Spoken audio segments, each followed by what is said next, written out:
नमस्कार दोस्तों, आज हम आपके लिए लेकर आए हैं 7 सबसे अधिक महत्वपूर्ण अभिक्रियाएं। आपके बोर्ड के हिसाब से ये एक ऐसी अभिक्रियाएं हैं जो आपके पेपर में आनी लगभग तय हैं। तो आप सभी लोग इन सभी अभिक्रियाओं को एकदम अच्छे से याद कर लें, अभी से याद कर लें, जिससे कि आपके रसायन विज्ञान के पेपर के लिए बहुत आसान हो जाए। ठीक है, 7 महत्वपूर्ण अभिक्रियाएँ हैं। चलते हैं, सबसे पहले जानेंगे कि कौन कौन सी अभिक्रियाएँ हैं। तो 7 जो सबसे महत्वपूर्ण हैं, ये 100% चांस है कि तुम्हारे पेपर में आ जाए। ठीक है, 1-2% चांस ही मान कर चलें कि नहीं आएगी, वरना ये आनी तय है। ठीक है, पहली कौन सी है? बोर्ड्स अभिक्रिया, बोर्ड्स फिटिंग अभिक्रिया, फिटिंग अभिक्रिया, कार्बिल एमीन अभिक्रिया, डार्जेन अभिक्रिया, आयोडोफॉर्म परीक्षण और गिरगनार्ड अभिकर्मक। इन सभी के बारे में जानेंगे। सबसे पहले हम जानेंगे, इसमें सबसे पहला जो हमारा टॉपिक है क्या है? बोर्ड्स अभिक्रिया। पहला पॉइंट क्या है? बोर्ड्स अभिक्रिया। तो बोर्ड्स अभिक्रिया के बारे में हम जानेंगे, क्या होती है बोर्ड्स अभिक्रिया। बोर्ड्स या बोर्ड्स, ठीक है, एक ही बात है, समझेंगे। शुष्क ईथर की उपस्थिति में, किसकी उपस्थिति में? शुष्क ईथर की उपस्थिति में, शुष्क ईथर की उपस्थिति में क्या करते हैं? जब एल्किल हैलाइड को, शुष्क ईथर की उपस्थिति में एल्किल हैलाइड को सोडियम धातु के साथ गर्म किया जाता है तो एल्केन प्राप्त होते हैं। क्या प्राप्त होते हैं? एल्केन। यह अभिक्रिया बोर्ड्स या बोर्ड्स अभिक्रिया कहलाती है। ठीक, जैसे अच्छा कह रहा है शुष्क ईथर की उपस्थिति में एल्किल हैलाइड को, मान लीजिए कि हम ले लेते हैं CH3Br। ठीक है, रिएक्शन को लिखते रहना, प्लस किसके साथ गर्म करते हैं? सोडियम धातु के साथ, Na एरो, एरो पर लिख देंगे शुष्क ईथर, शुष्क ईथर। ठीक है, शुष्क ईथर की उपस्थिति में गर्म करते हैं। अच्छा, इसके अणु ले लेंगे 2, तो हमें क्या प्राप्त होता है? एल्केन प्राप्त होती है। ठीक है, ध्यान से समझेंगे। NaBr निकल जाएगा, क्या निकल जाएगा? NaBr, इसके भी 2 ले लो तो निकल जाएगा 2NaBr प्लस CH3। ठीक है, क्या है इसका नाम? एल्केन। क्या नाम है? एल्केन। फिर से समझेंगे, किसकी? एल्किल हैलाइड को सोडियम के साथ, एल्किल हैलाइड को सोडियम के साथ गर्म किया जाए शुष्क ईथर की उपस्थिति में तो एल्केन प्राप्त हो जाता है। इस अभिक्रिया को हम क्या कहते हैं? बोर्ड्स अभिक्रिया कहते हैं। आगे हम जानेंगे, याद रखना इम्पोर्टेंट हैं सभी। कैसी हैं? इम्पोर्टेंट हैं, लगभग 100% पेपर में आती हैं ये। ठीक है, आगे बात करें, अगली है बोर्ड्स फिटिंग अभिक्रिया। क्या है? बोर्ड्स फिटिंग अभिक्रिया क्या है? शुष्क ईथर की उपस्थिति में, तो याद रखना किसकी उपस्थिति में होती है? शुष्क ईथर की उपस्थिति में एरिल हैलाइड और एल्किल हैलाइड की सोडियम धातु से क्रिया कराने पर एरोमेटिक हाइड्रोकार्बन बनते हैं। ठीक है, क्या कहलाती है? इस प्रकार की क्रिया को बोर्ड्स अभिक्रिया कहते हैं। अच्छा, यहाँ से कुछ समझ नहीं आ रहा ना, रिएक्शन से समझेंगे। किसकी? एरिल हैलाइड और एल्किल हैलाइड। एरिल हैलाइड ले लो, C6H5 हैलाइड Cl प्लस किससे क्रिया है? सोडियम धातु से, तो सोडियम धातु को ले लो। और दूसरा क्या है? एल्किल हैलाइड, तो यहाँ ले लो CH3Cl को ही ले लेते हैं ना। किसकी उपस्थिति में? शुष्क ईथर, शुष्क ईथर। ठीक, शुष्क ईथर की उपस्थिति में जब हम इसे गर्म करेंगे, ठीक है, गर्म करेंगे तो क्या बनेगा भाई? देखो, NaCl निकल जाएगा, Na के 2 ले लेंगे तो एक NaCl यहाँ से निकल जाएगा। ठीक, 2 NaCl बन गया, 2 NaCl, और बचा क्या? तो ध्यान समझो, C6H5CH3, तो क्या बनेगा? C6H5CH3 aniline. क्या बनेगा? एनिलीन। ध्यान से समझेंगे, क्या है? शुष्क ईथर की उपस्थिति में, तो शुष्क ईथर की उपस्थिति में क्लोरोबेंजीन की क्रिया और क्लोरो या मैथिल क्लोराइड की क्रिया सोडियम से कराते हैं। एल्किल हैलाइड और एरिल हैलाइड की क्रिया किससे कराते हैं? सोडियम धातु से कराते हैं। ऐसा करने पर हमें एरोमेटिक हाइड्रोकार्बन, एरोमेटिक हाइड्रोकार्बन प्राप्त होता है। इस अभिक्रिया को हम क्या कहते हैं? बोर्ड्स फिटिंग अभिक्रिया कहते हैं। लास्ट ईयर जो एग्जाम हुआ था उसमें ये तीनों अभिक्रियाएँ आई थी। 3 कौन कौन सी? बोर्ड्स फिटिंग अभिक्रिया, बोर्ड्स अभिक्रिया और फिटिंग अभिक्रिया। तो कहीं ना कहीं ये सभी हमारे लिए कैसी हैं? एग्जाम के लिए बहुत इंपॉर्टेंट है। एक तो होता है इंपॉर्टेंट होना, एक होता है बहुत इंपॉर्टेंट। तो ये सभी अभिक्रियाएं हमारे पेपर के लिए बहुत इंपॉर्टेंट हैं, याद करते चलें इनको साथ के साथ। आगे कह रहा है शुष्क ईथर, अच्छा फिटिंग अभिक्रिया पढ़ रहे हैं, ठीक है, कौन सी पढ़ रहे हैं, फिटिंग अभिक्रिया। शुष्क ईथर की उपस्थिति में, सभी में ईथर तो क्या है, शुष्क हमारा है ही ना। आगे, एरिल हैलाइड की सोडियम धातु से क्रिया कराने पर एरोमेटिक हाइड्रोकार्बन बनते हैं। किसकी क्रिया, एरिल हैलाइड की क्रिया हम सोडियम धातु से करा देंगे। ले लो भाई C6H5Cl को ही ले लेते हैं, Cl, इसकी क्रिया सोडियम से, ठीक, इसके ले लेंगे 2 अणु और सोडियम के भी ले लेंगे 2 अणु, ठीक है। ध्यान से समझना, अगर हम 2 अणु ले लेते हैं तो क्या निकल जाएगा, NaCl। कितने हैं, Na के 2 और Cl के भी 2, और किसकी उपस्थिति में है, तो उस उपस्थिति लिख लेना शुष्क ईथर, शुष्क ईथर की उपस्थिति में, तो बन जाएगा क्या 2NaCl, 2NaCl, और क्या बन जाएगा C6H5 सिंगल बॉन्ड, C6H5 एक और होगा C6H5, क्या बनते हैं, एरोमेटिक हाइड्रोकार्बन। बात क्लियर है। अच्छा याद रखना दोनों तीनों रिएक्शनों को, फिटिंग अभिक्रिया, वुड्स फिटिंग अभिक्रिया और वुड्स अभिक्रिया। वुड्स अभिक्रिया में क्या था, 2 एल्किल वाले समूह थे, ठीक, 2 एल्किल हैलाइड समूह थे। वुड्स फिटिंग, फिटिंग जब शब्द जुड़ा तो इसमें 1 एल्किल और एक एरोमेटिक था, और जब सिर्फ फिटिंग रह गया तो इसमें 2 एरोमेटिक हैं। याद रहेगा, फिटिंग अभिक्रिया में 2 एरोमेटिक हाइड्रोकार्बन होते हैं, ठीक है, ये रहा, एरिल हैलाइड होते हैं, ठीक है। अगर सिर्फ वुड्स अभिक्रिया है तो उसमें 2 कैसे होंगे, 2 एल्किल हैलाइड होंगे। फिर से समझ लेना, इस सिर्फ वुड्स अभिक्रिया है तो इसमें 2 एल्किल हैलाइड होंगे। यदि वुड्स फिटिंग है तो 1 एरिल और 1 एल्किल होगा, और सिर्फ क्या है हमारी फिटिंग है तो उसमें सिर्फ कौन से होंगे, एरिल हैलाइड होंगे, ठीक है। चलो आगे चलते हैं, कार्बिल एमीन अभिक्रिया। ये सभी अभिक्रियाएं बहुत इंपॉर्टेंट हैं, ठीक है, हम बार बार बोल रहे हैं, आप सभी लोग ध्यान दें, इनको याद ही कर लेना है, बाद के लिए कुछ छोड़ना नहीं है, ठीक। क्या है, क्लोरोफॉर्म की कुछ बूंदों को किसी भी प्राथमिक एमीन ले लो, जैसे C2H5NH2, ठीक है, प्राथमिक एमीन, जैसे एनिलीन, अच्छा एनिलीन की कह रहे हैं, या मैथिलएमीन, कुछ भी ले लो, तो मान लो मैथिलएमीन ले लें या एनिलीन ले लो, C6H5NH2, ठीक है, तथा एल्कोहल ये KOH के साथ गर्म करते हैं, ठीक। और क्या लेना है, क्लोरोफॉर्म CHCl3, और क्या लेना है, KOH। KOH कैसा है भाई, एल्कोहल ही है, ठीक।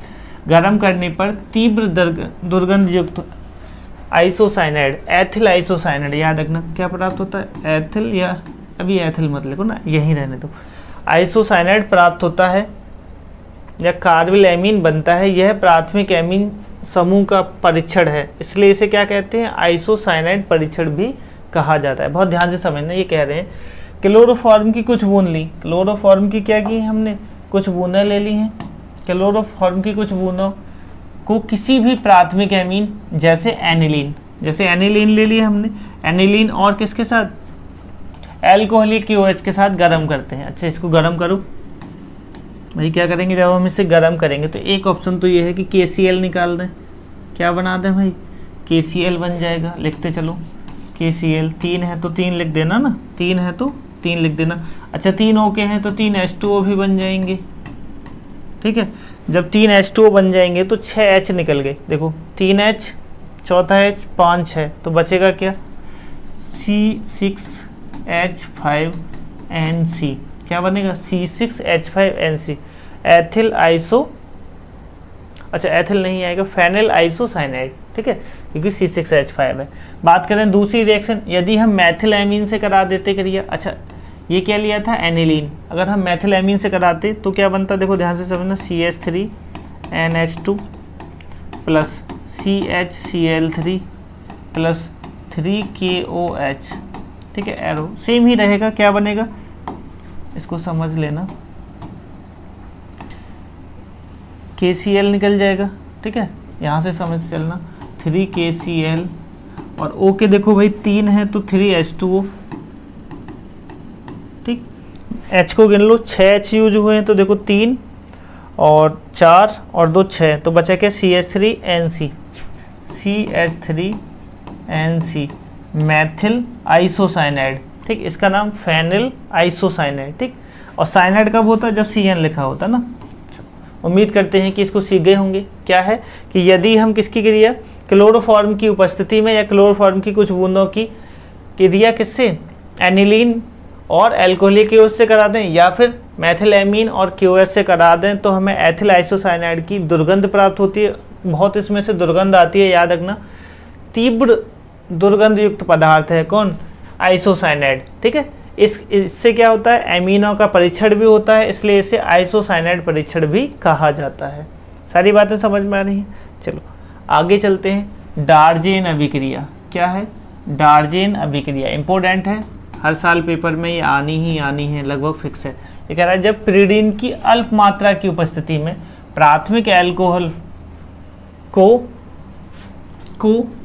अल्कोहलों को किसके साथ, थायोनिल क्लोराइड के साथ गर्म किया जाता है। अच्छा, प्राथमिक अल्कोहल ले लो, जैसे C2H5OH, ठीक है, C2H5OH, इसे हम थायोनिल क्लोराइड SOCl2 के साथ, अच्छा किसकी उपस्थिति, पिरीडीन की उपस्थिति में क्या करते हैं, गर्म करते हैं। जब हम इसे गर्म करते हैं तो हमें क्या प्राप्त होता है, एल्किल हैलाइड प्राप्त होता है। अच्छा, क्या क्या निकाल सकते हैं, तो एक बार बहुत ध्यान से समझना, इसको थोड़ी सी अलग रिएक्शन है। देखो SO है, A को यहाँ से ले लो, क्या निकालना है, SO2, ठीक है, एक H है, एक Cl है, एक HCl निकाल दो ना, ये भी अच्छा है। और क्या बनाना चाहेंगे, सब कुछ तो निकल गया। C2H5 बचा है, एक Cl बचा है, तो C2H5Cl क्या बन जाएगा, एथिल क्लोराइड प्राप्त हो जाएगा या एल्किल हैलाइड प्राप्त हो जाएगा। ठीक, आगे कहते हैं इस प्रकार अभिक्रिया को क्या कहते हैं, डार्जेन अभिक्रिया कहते हैं। इस प्रकार की अभिक्रिया को डार्जेन अभिक्रिया कहते हैं। बहुत ध्यान से समझना है।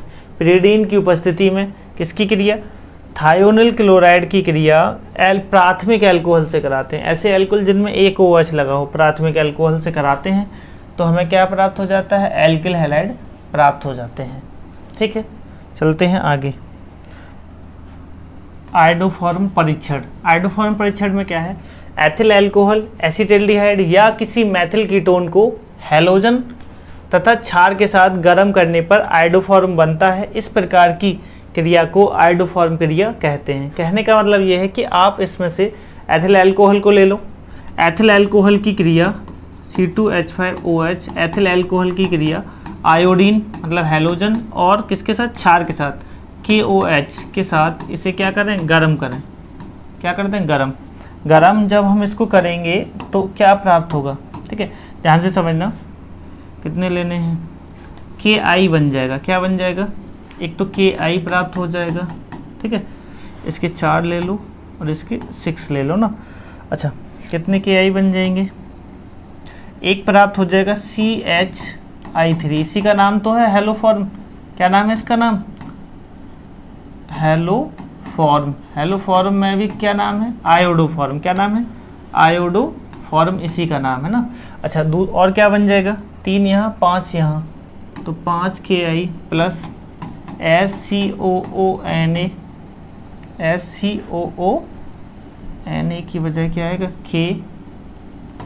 K प्लस क्या निकल जाएगा, H2O। ठीक, कितना निकल जाएगा, 5H2O। एक बार इसको H2O को चेक कर लेना कितने निकलेंगे ना, एक बार गिन लें, 5 और 1 6 और 6 12, तो कितने हो गए, 1 और 2, 5 दूनी 10 12। ठीक है, एक बार इसको संतुलित कर लेना, वैसे संतुलित ही है ना। चलो समझेंगे क्या है, एथिल अल्कोहल को आयोडीन तथा KOH के साथ क्रिया करा सकते हैं। अच्छा, K की जगह Na भी ले सकते हैं, तो यहाँ Na आ जाएगा और कोई ज़्यादा प्रभाव इसमें पड़ेगा नहीं, वहाँ भी Na हो जाएगा। ठीक है, चलो याद कर लेना, काफ़ी इंपॉर्टेंट हमारी ये रिएक्शन है। आगे चलते हैं, ग्रिग्नार्ड अभिकर्मक। क्या है, ग्रिग्नार्ड अभिकर्मक, इसको जानेंगे। क्या है, शुष्क ईथर की उपस्थिति में मैग्नीशियम धातु की किसी कार्बनिक हैलाइड से क्रिया कराने पर, ध्यान से समझेंगे, Mg की क्रिया किसी भी कार्बनिक हैलाइड से कराते हैं, जैसे C2H5Br से इसकी क्रिया कराते हैं। ठीक है, इसकी उपस्थिति में शुष्क ईथर की उपस्थिति में अगर हम क्रिया कराते हैं तो जो हमारा कार्ब धात्विक यौगिक बनता है, मतलब इन दोनों के साथ ही Mg जुड़ जाती है, तो क्या बनेगा, C2H5MgBr। ठीक, क्या कहलाता है? ग्रिगनार्ड अभिकर्मक कहलाता है। इसे ही हम क्या कहते हैं? ग्रिगनार्ड अभिकर्मक। ठीक है, अभिकर्मक। अच्छा, याद क्या रखना है? याद ये रखना है, इसको RMGX इस तरह से प्रदर्शित करते हैं। कैसे प्रदर्शित करते हैं? RMGX। क्लियर है? इसको हम याद रखेंगे। क्लियर? उम्मीद करते हैं कि ये अब आपको समझ में आ गया होगा। आपके लिए ऐसी ही वीडियो हम लेकर आते रहते हैं। आप सभी लोग हमारे चैनल को सब्सक्राइब कीजिए तथा साथ के साथ अपने दोस्तों को भी शेयर कीजिए। ठीक है, मिलते हैं आपसे नेक्स्ट वीडियो में। तब तक के लिए जय हिंद।